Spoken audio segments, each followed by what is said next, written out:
የማቴዎስ ወንጌል ምዕራፍ 27 ከዚህ በኋላ የጥፎቹ ባለወጎች ጌታ ኢየሱስ ተቀብለው ከአደባባይ ወደ ሰፈር ወደሚፈርዱበት ቦታ ወሰዱት። የጥፎቹን ሰራዊት ሁሉ ሰበሰቡ። ልብሱን ገፈው ግምጃ አለበሱት። ጥፎቹን የሾህ አክሊል ሆነው በራሱ ላይ ደፉበት። በቀኝ እጁም ዘንግ አስያዙት። በፊቱም ተንበርክከው የአይሁድ ንጉሥ ሆይ ሰላምታ ይገባል እያሉ ተሰናበቱበት። በላዩ ይተፉበት ያስያዙትን ዘንግ ተቀብለው ራሱን ገንዘብ ይመቱ ነበር። ከተሰናበቱበት በኋላ ያን ቀይ ግምጃ ገፈው ልብሱን አለበሱትና ሊሰቅሉት ወሰዱት። ሲወጡ ስምዖን የሚባል የቀሬና ሰው አግኝተው መስቀሉን ሊሸከሙበት አስገደዱት። ትርጓሜውም የራስ ቅል ወደሚሆን ጎልጎታ ወደሚባል ቦታ በደረሱ ጊዜም ከሐሞት የተቀላቀለ ወይን የሚጠጣበት ተሰጡት። ቀምሶ መጠጣት እንቢ አለ።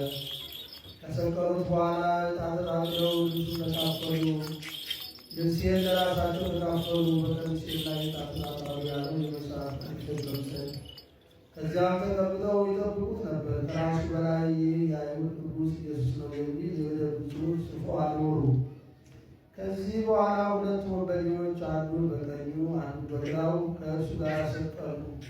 የሚያልፉትም ራሳቸውን እየነቀነቁ ይሰድቡት ነበር። ቤተ መቅደስን የምታፈርሰው በሦስት ቀን የምታንጸው አንተ ሆይ ራስህን አድን፣ የእግዚአብሔር ልጅ ከሆንክ እስኪ ከመስቀሉ ውረድ ይሉት ነበር።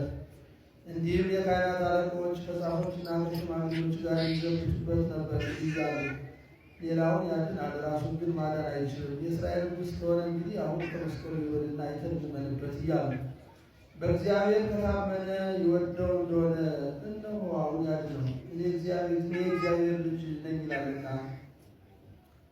ከእርሱ ጋር የተሰቀሉ ወንበዴዎችም እንዲሁ ያሽሟጥጡ ነበር። ከ6 ሰዓት ጀምሮ እስከ 9 ሰዓት ዓለም ሁሉ ጨለማ ሆነ። ጊዜ